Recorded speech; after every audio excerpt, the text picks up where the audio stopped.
Hello everyone, GS सदन channel में आपका स्वागत है। और इस वीडियो में कवर करेंगे दिल्ली सल्तनत के अंतर्गत तुगलक वंश से संबंधित 50 अति महत्वपूर्ण प्रश्नों को।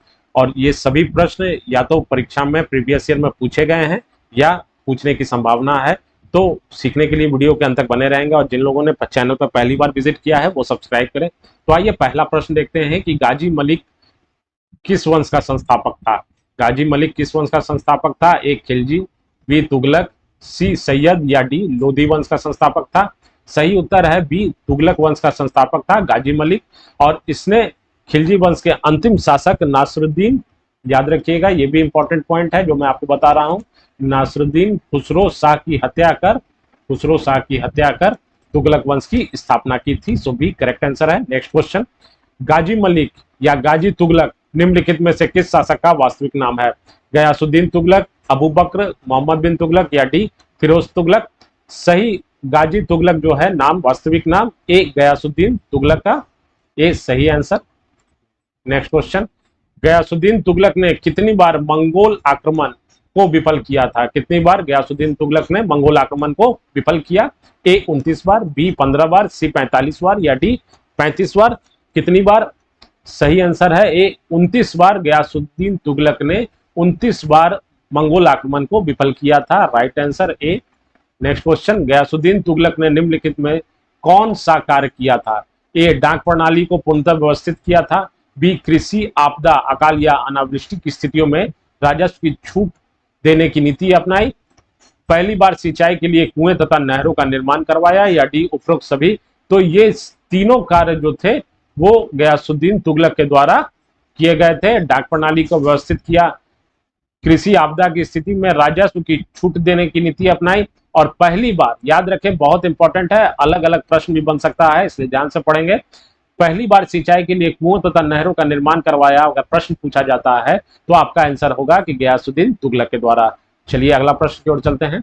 बंगाल अभियान विजय के बाद गयासुद्दीन तुगलक ने किसको संदेश भेजा कि उनके दिल्ली पहुंचने से पूर्व वह दिल्ली छोड़ दे? सादी खां, असदुद्दीन, बहाउद्दीन या निजामुद्दीन औलिया।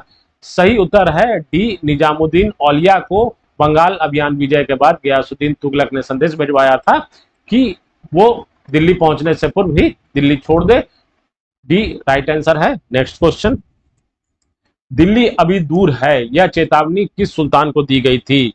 दिल्ली अभी दूर है यह चेतावनी, या इसे इस तरह से भी कहा जा सकता है कि उनुज दिल्ली दूर अस्त, उनुज दिल्ली दूर अस्त, ये किसने कहा था? ये कहा था ए जलालुद्दीन खिलजी को, रजिया को, नासरुद्दीन खुसरो शाह को या गयासुद्दीन तुगलक को। तो दिल्ली अभी दूर है की चेतावनी गयासुद्दीन तुगलक को दी गई थी। और किसके द्वारा दी गई थी ये भी याद रखिएगा, निजामुद्दीन औलिया। और ये कौन थे? ये अमीर खुसरो के गुरु थे और खुद सूफी संत भी थे निजामुद्दीन औलिया। क्लियर? गयासुद्दीन तुगलक ने दिल्ली के निकट किस किले का निर्माण करवाया था?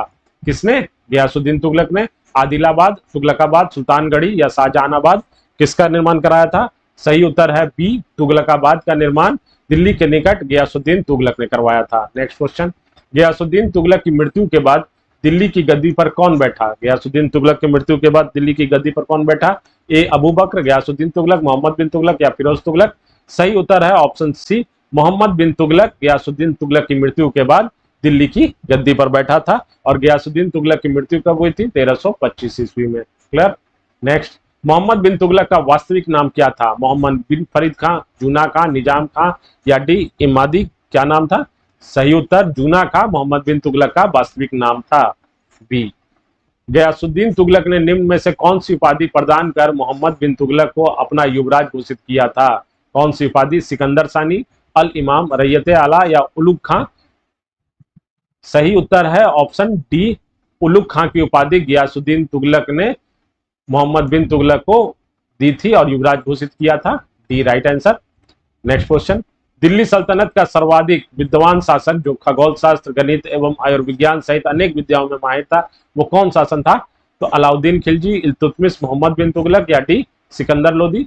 सही उत्तर है सी, मोहम्मद बिन तुगलक सर्वाधिक विद्वान शासक था जो खगोल शास्त्र, गणित एवं आयुर्विज्ञान सहित अन्य विद्याओं में भी माहिर था। और इसके शिक्षक जो थे, गुरु जिनको कहा गया, वो मौलाना गयासुद्दीन, ये मोहम्मद बिन तुगलक के शिक्षक हुए। याद रखिए, इंपॉर्टेंट है। मोहम्मद बिन तुगलक ने अपनी राजधानी कहां से कहां बदली थी? मोहम्मद बिन तुगलक ने अपनी राजधानी दिल्ली से वारंगल, दिल्ली से देवगिरी, दिल्ली से मदुरै या दिल्ली से विजयनगर? सही उत्तर है, मोहम्मद बिन तुगलक ने अपनी राजधानी दिल्ली से देवगिरी बदली थी। कहां? देवगिरी। और जिसको बाद देवगिरी का नाम बाद में बदलकर दौलताबाद रखा था।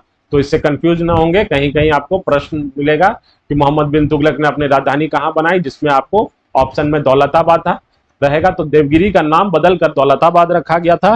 और दौलताबाद है कहां? तो याद रखेंगे, महाराष्ट्र में औरंगाबाद के निकट स्थित है औरंगाबाद। ये 1325 ईस्वी में मोहम्मद बिन तुगलक ने अपनी राजधानी देवगिरी यानी दौलताबाद रखा। और पुनः ये भी याद रखिए कि पुनः 1335 ईस्वी में दौलताबाद से राजधानी पुनः दिल्ली बना दी गई थी। क्लियर? नेक्स्ट क्वेश्चन, दिल्ली के निम्नलिखित सुल्तानों में से किसे इतिहासकारों ने विरोधाभास का मिश्रण बताया था? किस सुल्तान को इतिहासकारों ने विरोधाभास का मिश्रण बताया था? बलबन, इब्राहिम लोदी, अलाउद्दीन खिलजी या डी मोहम्मद बिन तुगलक? सही आंसर ऑप्शन डी, मोहम्मद बिन तुगलक को क्या बताया था? विरोधाभास का मिश्रण। क्लियर? नेक्स्ट क्वेश्चन है कि निम्नलिखित में से किस इतिहासकार ने मोहम्मद बिन तुगलक को पागल सुल्तान कहा? मोहम्मद बिन तुगलक को क्या कहा? पागल सुल्तान। जियाउद्दीन बर्नी, बदायूं, लेनपुल या डी एलिफिस्टन? ये किसने कहा था? सही उत्तर है ऑप्शन ए, जियाउद्दीन बर्नी ने मोहम्मद बिन तुगलक को पागल सुल्तान कहा है। निम्नलिखित में से किस इतिहासकार ने मोहम्मद बिन तुगलक को दिल्ली सल्तनत का सबसे विद्वान सुल्तान कहा है? जियाउद्दीन बर्नी, डॉक्टर ईश्वरी प्रसाद, लेनपुल या Elphinstone? Option B, doctor Ishwari Prasad ने मोहम्मद बिन तुगलक को दिल्ली सल्तनत का सबसे विद्वान सुल्तान कहा है। प्रश्न पूछा जा रहा है कि निम्नलिखित तुगलकी राजवंश के किस सुल्तान ने चांदी के सिक्कों के स्थान पर तांबे के सिक्के चलाए थे? तो कौन सा तुगलक राजवंश था जिसने चांदी के सिक्कों के स्थान पर तांबे के सिक्के चलाए थे? गयासुद्दीन तुगलक, मोहम्मद बिन तुगलक, सी फिरोज शाह तुगलक या डी मसूद तुगलक? कौन सा शासक था? सही उत्तर है, मोहम्मद बिन तुगलक ने चांदी के सिक्कों के स्थान पर तांबे के सिक्के चलवाए थे। So B right answer. Next question है कि भारत में चमड़े का प्रतीक मुद्रा किसने प्रारंभ की? चमड़े की प्रतीक मुद्रा, ए अकबर, मोहम्मद बिन तुगलक, बाबर या डी हुमायूं? सही ऑप्शन है बी, चमड़े की प्रतीक मुद्रा का प्रारंभ मोहम्मद बिन तुगलक ने किया था। नेक्स्ट क्वेश्चन है प्रश्न संख्या 18 कि भारत में सर्वप्रथम सांकेतिक मुद्रा जिसे टोकन करेंसी का कहते हैं का प्रचलन किया था किसने? अलाउद्दीन खिलजी, इल्तुतमिश, मोहम्मद बिन तुगलक या शेरशाह सूरी ने? सही आंसर है ऑप्शन सी, मोहम्मद बिन तुगलक ने सांकेतिक मुद्रा का यानी टोकन करेंसी का प्रचलन करवाया था। Right answer C. प्रश्न संख्या 19, दिल्ली सल्तनत के किस सुल्तान ने सर्वप्रथम एक वस्त्र निर्माणशाला स्थापित किया था? अर्थात वस्त्र उद्योग या वस्त्र को बनाने का कारखाना जिसे कह सकते हैं, स्थापित किया था किसने? सही उत्तर है बी, मोहम्मद बिन तुगलक ने वस्त्र निर्माणशाला स्थापित किया था। B right answer.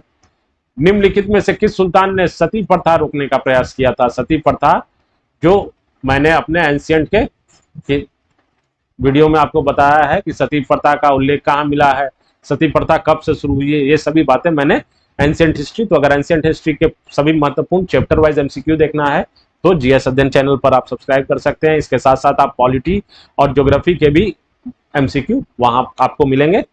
तो निम्नलिखित में किस सुल्तान ने सती प्रथा रोकने का प्रयास किया? सही उत्तर है बी, मोहम्मद बिन तुगलक ने सती प्रथा को रोकने का प्रयास किया। नेक्स्ट क्वेश्चन, मोहम्मद बिन तुगलक ने कृषि के विकास के लिए किस एक नए विभाग का आरंभ किया था? किसके विकास के लिए? कृषि के विकास के लिए नए विभाग का आरंभ किया। दीवाने अशरफ, दीवाने रिसाल, दीवाने अमीर कोही या दीवाने मुस्तक राज? सही आंसर है ऑप्शन सी, दीवाने अमीर कोही एक नया विभाग की शुरुआत किया गया था मोहम्मद बिन तुगलक के लिए। किसके कारण? कृषि के विकास के लिए। क्लियर? नेक्स्ट क्वेश्चन, रतन नामक एक हिंदू को किसके शासन काल में राजस्व अधिकारी के रूप में नियुक्त किया गया था? फिरोज तुगलक, मोहम्मद बिन तुगलक, गयासुद्दीन तुगलक या बलुल लोदी? सही उत्तर है, मोहम्मद बिन तुगलक ने रतन नाम के हिंदू को राजस्व अधिकारी के रूप में नियुक्त किया था। सो बी राइट आंसर। निम्नलिखित में से दिल्ली का कौन पहला मुस्लिम शासक या सुल्तान था जिसने होली त्योहार के लिए सार्वजनिक उत्सव में भाग लिया था? होली त्योहार में सार्वजनिक उत्सव में भाग लिया था। मुबारक शाह खिलजी, अलाउद्दीन खिलजी, मोहम्मद बिन तुगलक या फिरोज शाह तुगलक? किसने भाग लिया था? सही उत्तर है मोहम्मद बिन तुगलक ने हिंदू त्योहार जो होली है उसमें उत्सव में भाग लिया था। सो सी सही उत्तर है। प्रश्न संख्या 24, इब्न बतूता जो कि प्रसिद्ध अरब विद्वान एवं यात्री थे किसके शासनकाल में भारत आए? हुमायूं, गयासुद्दीन बलबन, मोहम्मद बिन तुगलक या डी शेर शाह सूरी? सी मोहम्मद बिन तुगलक के शासनकाल में कौन? इब्न बतूता जो अरब विद्वान एवं यात्री था वो मोहम्मद बिन तुगलक के शासनकाल में भारत आया था। नेक्स्ट क्वेश्चन, उस जैन संत का नाम क्या है जिसके साथ मोहम्मद बिन तुगलक ने विचार विमर्श किया था? जैन संत का नाम किसने विचार विमर्श किया? मोहम्मद बिन तुगलक ने। सही उत्तर है ऑप्शन डी जिन प्रभु सूरी जो एक जैन संत थे उसके साथ मोहम्मद बिन तुगलक ने विचार विमर्श किया था। अगला प्रश्न, प्रश्न संख्या 26, निम्नलिखित सुल्तानों में से किस एक ने सबसे दीर्घ अवधि तक शासन किया था? अलाउद्दीन खिलजी, बलबन, मोहम्मद बिन तुगलक या डी बहलोल लोदी? सही उत्तर है सी मोहम्मद बिन तुगलक ने सबसे दीर्घ अवधि तक शासन किया था। किस सुल्तान के शासनकाल में दिल्ली सल्तनत का क्षेत्र सर्वाधिक विस्तृत था? अर्थात सबसे अधिक क्षेत्रों पर शासन करने वाला दिल्ली सल्तनत का वो कौन सा सुल्तान था? तो अलाउद्दीन खिलजी, इल्तुतमिश, मोहम्मद तुगलक या सिकंदर लोदी? कौन सा शासक था? तो मोहम्मद बिन तुगलक सी वो दिल्ली सल्तनत का सब सर्वाधिक क्षेत्र विस्तृत क्षेत्र पर उसने राज किया था। अगला प्रश्न, इतिहासकार बदायूनी ने किसकी मृत्यु पर कहा था कि सुल्तान को अपनी प्रजा से और प्रजा को अपने सुल्तान से मुक्ति मिल गई है? किसको? सुल्तान को अपनी प्रजा और प्रजा को अपने सुल्तान से मुक्ति मिल गई। इतिहास बदायूनी ने किस सुल्तान की मृत्यु पर कहा था? अलाउद्दीन खिलजी, बलबन, इल्तुतमिश या मोहम्मद बिन तुगलक? किसकी मृत्यु पर? तो सही उत्तर है ऑप्शन डी मोहम्मद बिन तुगलक की मृत्यु पर बदायूनी ने सुल्तान को अपनी प्रजा और प्रजा को सुल्तान से मुक्ति मिल गई ये कहा था। नेक्स्ट क्वेश्चन, दिल्ली के किस सुल्तान ने एक रोजगार विभाग, एक दान विभाग जिसे दीवाने खैरात और एक खैराती चिकित्सालय जिसे दारुल सफा की स्थापना की थी? तो देखिए कभी कभी क्वेश्चन पूछा जाता है कि रोजगार विभाग, दीवाने खैरात और दारुल सफा ये एक सिर्फ पूछा जाएगा तो भी इसका मतलब दान विभाग का मतलब दीवाने खैरात होता है और खैराती चिकित्सालय का मतलब दारुल सफा लिखा गया है कि स्थापना की। तो ये ध्यान देंगे स्टूडेंट्स। फिरोज तुगलक, मोहम्मद तुगलक, अलाउद्दीन खिलजी या डी बलबन किसने की थी? सही उत्तर है फिरोज तुगलक ने रोजगार विभाग, दान विभाग जिसे दीवाने खैरात कहते हैं और खैराती अस्पताल या चिकित्सालय जिसे दारुल सफा कहते हैं उसकी स्थापना किसने की थी? फिरोज तुगलक ने। Next question, question number 30, Delhi का कौन सुल्तान भारत के नहरों के सबसे बड़े जाल का निर्माण कराने के लिए प्रसिद्ध था? देखिए प्रश्न संख्या 3 में मैंने ये पहले ही बता दिया था कि डाक का पूर्णतः व्यवस्था, नहरों का जाल ये सभी तुगलक ने किया था। तो किसने? गयासुद्दीन तुगलक, इल्तुतमिश, फिरोज शाह तुगलक या डी सिकंदर लोदी? तो दिल्ली भारत में नहरों के सबसे बड़े जाल का निर्माण के लिए प्रसिद्ध है। तो सही उत्तर है ऑप्शन सी फिरोज शाह तुगलक। तो गयासुद्दीन तुगलक के बाद मोहम्मद बिन तुगलक और मोहम्मद बिन तुगलक के बाद फिरोज शाह तुगलक ने नहरों के सबसे बड़े जाल का निर्माण करवाने के लिए प्रसिद्ध हुआ। सो सी राइट आंसर। निम्नलिखित में से किस शासक ने सिंचाई तथा लोक निर्माण कार्य पर पर्याप्त ध्यान दिया था? मोहम्मद बिन तुगलक, अलाउद्दीन खिलजी, फिरोज तुगलक या डी गयासुद्दीन तुगलक ने किसने सिंचाई तथा लोक निर्माण कार्यों के लिए पर पर्याप्त ध्यान दिया था? तो फिरोज तुगलक ने पर्याप्त ध्यान दिया था। राज्य के खर्च पर हज की व्यवस्था, राज्य की खर्च पर हज की व्यवस्था करने वाला पहला भारतीय शासक कौन था? पहला फिरोज शाह तुगलक था, अलाउद्दीन खिलजी, अकबर या डी औरंगजेब? कौन था? सही उत्तर है ऑप्शन ए फिरोज शाह तुगलक। यह पहला भारतीय शासक था जो राज्य के खर्च पर हज की व्यवस्था किया था जिसने। सो ये राइट आंसर है। ब्राह्मणों पर भी जजिया लगाने वाला दिल्ली का सुल्तान कौन था? ब्राह्मणों पर भी जजिया कर लगाने वाला? सही उत्तर है ऑप्शन ए फिरोज तुगलक जिसने ब्राह्मणों पर भी जजिया कर लगाया था। जजिया कर क्लियर। दिल्ली का कौन सुल्तान टोपरा तथा मेरठ से 2 अशोक स्तंभ को दिल्ली लाया था? कहां से? टोपरा तथा मेरठ से 2 अशोक स्तंभ को दिल्ली लाया था। जलालुद्दीन खिलजी, फिरोज शाह तुगलक, मोहम्मद बिन तुगलक या डी कुतुबुद्दीन ऐबक? सही उत्तर है फिरोज शाह तुगलक ने टोपरा तथा मेरठ से 2 अशोक स्तंभ को दिल्ली लाया था। बी। फतवाते फिरोज शाही किसने लिखा था? फतवाते फिरोज शाही फिरोज शाह तुगलक ने लिखा था। ये सही जवाब है। निम्नलिखित में से किस सुल्तान ने फलों की गुणवत्ता सुधारने के लिए उपाय किए थे? ए फिरोज तुगलक ने फलों की गुणवत्ता सुधारने के लिए उपाय किए थे। अगला प्रश्न की ओर चलते हैं। निम्नलिखित में से किस सुल्तान के दरबार में सबसे अधिक गुलाम थे? किस सुल्तान के दरबार में सबसे अधिक गुलाम थे? अलाउद्दीन खिलजी, बलबन, मोहम्मद बिन तुगलक या डी फिरोज तुगलक? तो सही उत्तर है डी फिरोज तुगलक के दरबार में, सुल्तान के दरबार में सबसे अधिक गुलाम थे। और दासों की देखभाल के लिए फिरोज शाह तुगलक ने एक विभाग की स्थापना की थी जिसका नाम था दीवाने बंद गान। विभाग की स्थापना की थी। तो प्रश्न पूछा जा सकता है कि फिरोज शाह तुगलक ने अपने दासों के लिए यानी गुलामों के लिए कौन सा विभाग की स्थापना की थी? तो आपका आंसर होगा दीवाने बंदगान। क्लियर।